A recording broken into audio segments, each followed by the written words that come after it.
Hey guys, it's Art with Miss Art. I heard that a lot of you guys were wanting some extra projects to do while you're doing your virtual learning at home. So this week's project is bark painting. It actually stems out of the Aborigine culture, and one of the things that they do is they use symbols. Now, I know that you guys don't have this packet at home, but I have this packet and it just shows all different kinds of multicultural symbols.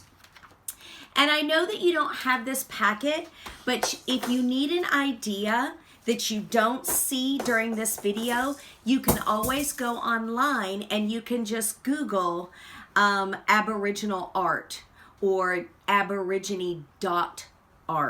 Okay, so here's what you're gonna do.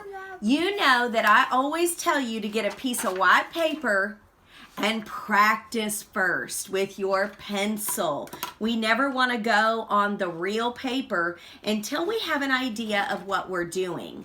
So get just a scrap piece of paper and a pencil, and I want you to just practice drawing with your pencil, maybe some symbols and ideas that you can use on your bark painting.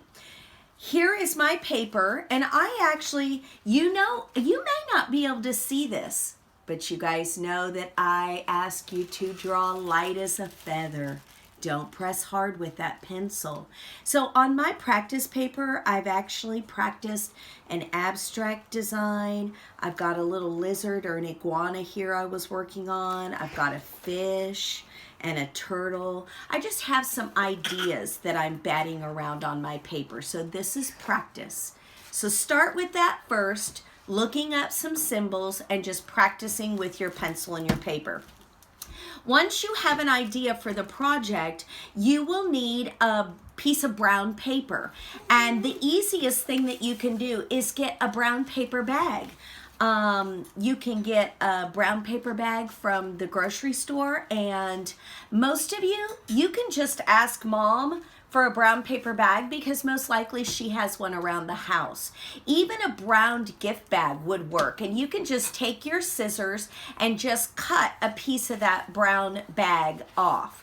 Now, I don't have any brown paper bags here at home because they're all in my classroom, imagine that. But I do have just some brown paper that I had in my art supplies. So you're gonna need a brown piece of paper, and it doesn't matter what size it is. And whatever symbol you chose, you're gonna draw with your pencil on your brown paper. So here's a piece of blank brown paper.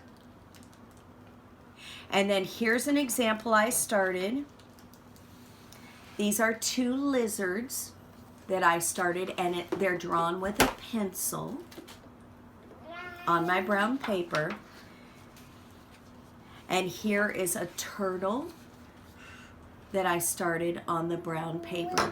Now, if you don't have access to finding other symbols, you can always pause this video to be able to look at this design and get it copied onto your paper and practice it, okay? Now, I'm going to use a piece of kind of speckled paper that I found. Here's my speckled paper that I found. And very lightly, I have a big picture of a kangaroo. So take that brown paper, and the brown paper is supposed to kind of represent bark.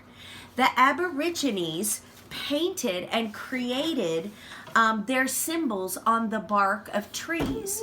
The paper was not invented yet, so they would actually paint on the barks of the trees, and they would use symbols to depict their life. Maybe it was a picture of an animal they were gathering, or sea life, or trees, or family members. So they would paint these symbols on the bark of a tree.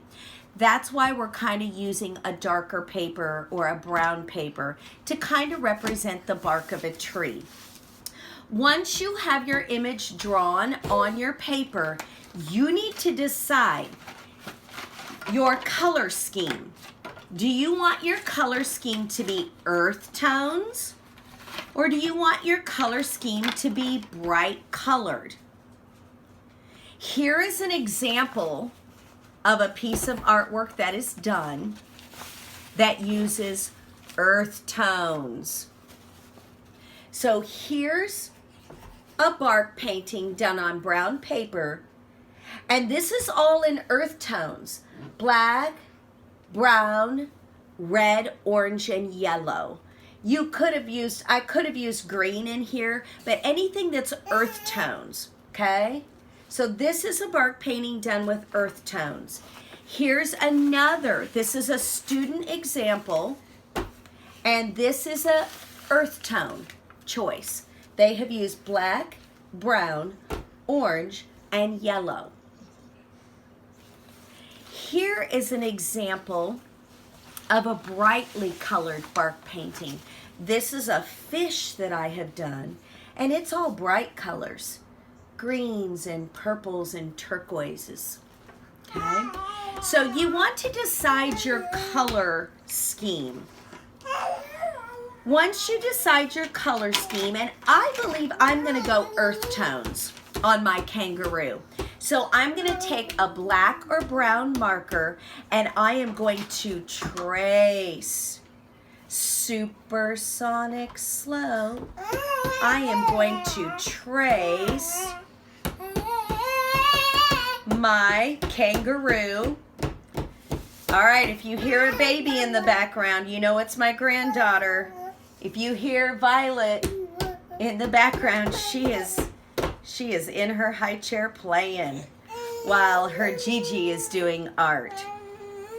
Okay, so here is my kangaroo, and I do want to outline it supersonic slow, and then I do want to show it to you, okay? Because some of you might want to do a picture of a kangaroo. Some of you might want to do a picture of a kangaroo. And so I do want to show you this, okay? I'm going to finish outlining it. I'm almost done. Alrighty, let me do the foot. And guys, if you don't have brown paper, that's okay. You can find any paper that you want.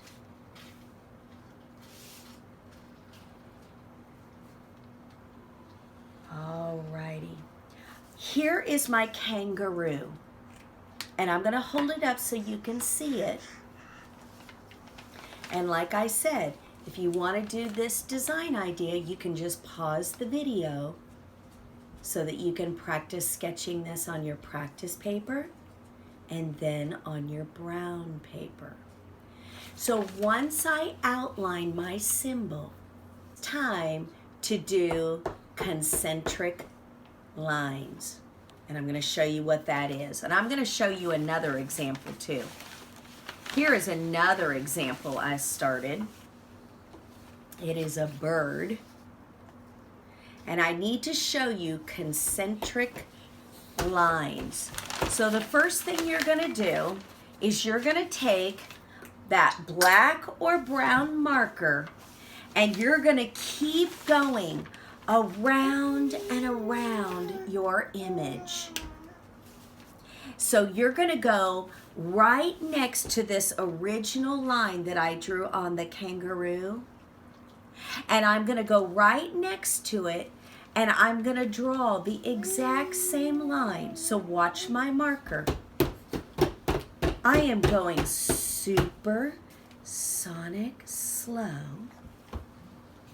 And basically, I'm doing an outline.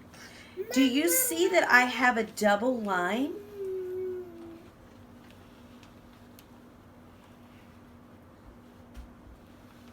It's important that you go slow on the concentric lines. They don't have to be perfect. If you make a mistake, just stop and slow down and then continue on. So that is one concentric line. I'm going to keep doing this until I have the whole page filled. So I'm actually going to keep going. This is going to be my second one. I have my original kangaroo line. Then I have my first concentric line. I am now on my second one.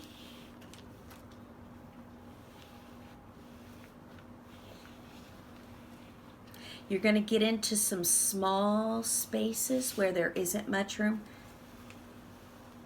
And at some point, this is going to run off of the page. So when I do my next line, I'm not going to be able to put an additional line right here.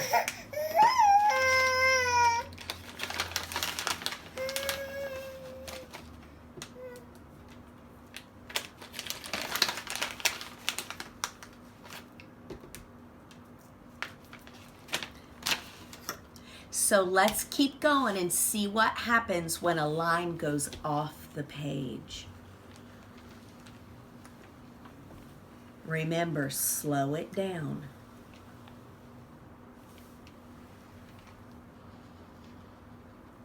I'm getting ready to get to an area.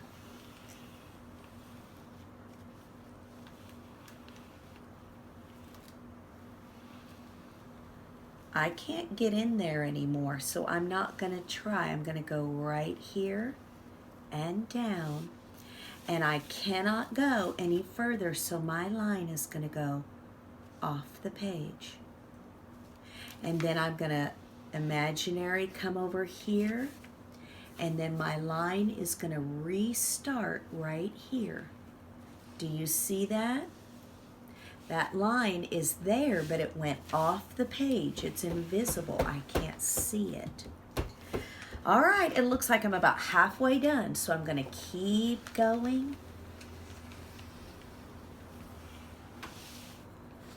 And now that I kind of know what it looks like, I can go a little bit. Oh, here we went off the paper again. On the page. Off the page. Now this little corner right here, I can actually continue to fill because I know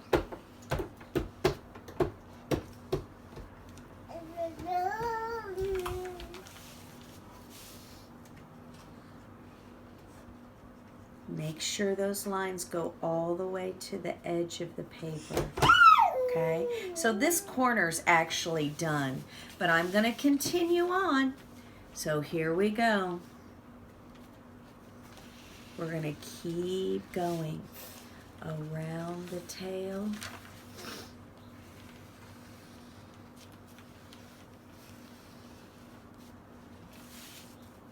And up, and it looks like this corner's almost done too. Oh, and it looks like this will be the last spot right here.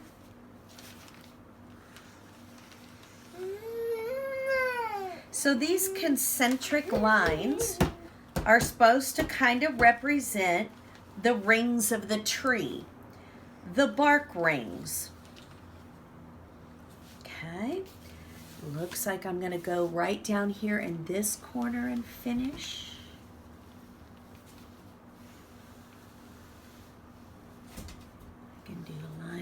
There and one there, and now I'm going to come over here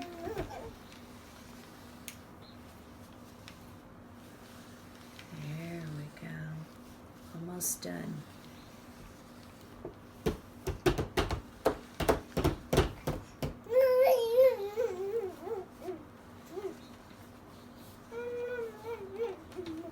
Okay, here is my picture with all the concentric rings are done.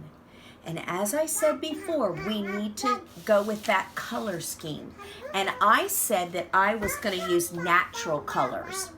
So I'm going to go inside my kangaroo and I'm going to use green and brown. What else do you think is an earth color? I love the green and the brown with this paper that I chose.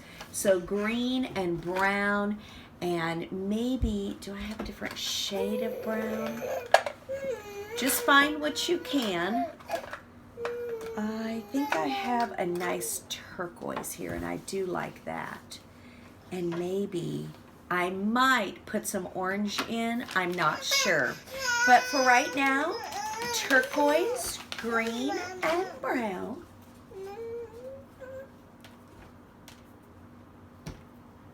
Turquoise, green, and brown.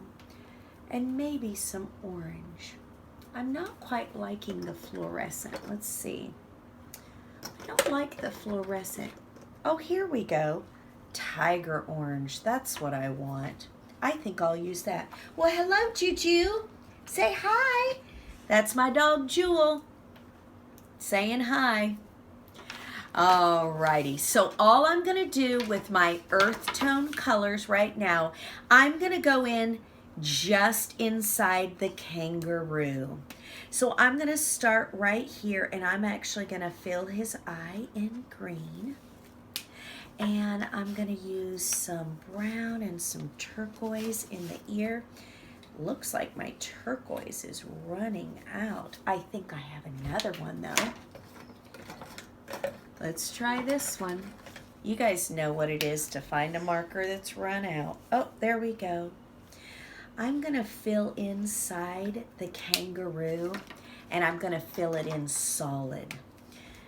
Not inside the rings, I'm not there yet, but I'm going to color inside the kangaroo, and I'm going to fill it in solid. And I'm going to go inside his ear with the turquoise. Oh, wrong one. I got to get rid of that. I'm going to color inside the kangaroo. And remember, I'm using earth tones. That's kind of what I chose, earthy tones. And I'm going to start making some cool lines on his face. And I'm going to fill this all in. Okay, I think I'll do his nose. We're going to do that nose on the kangaroo black.